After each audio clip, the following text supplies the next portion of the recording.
नमस्कार मित्रांनो, ही पहा हिरवीगार झाडी आणि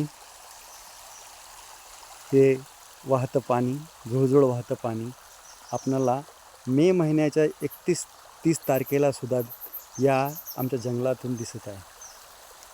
माझ्या जीवनात हे पहिल्यांदा झालेलं आहे की मे महिन्यामध्ये ही आमची नदी वाहत आहे. ही खूप पाणी आलेलं आहे. हिरवंगार गर्द ही वनराई आपणाला दिसत आहे आणि ही वनराई एवढी हिरवीगार फुललेली आहे ती हे 20 दिवसापासून पडलेल्या पावसामुळे दिसत आहे.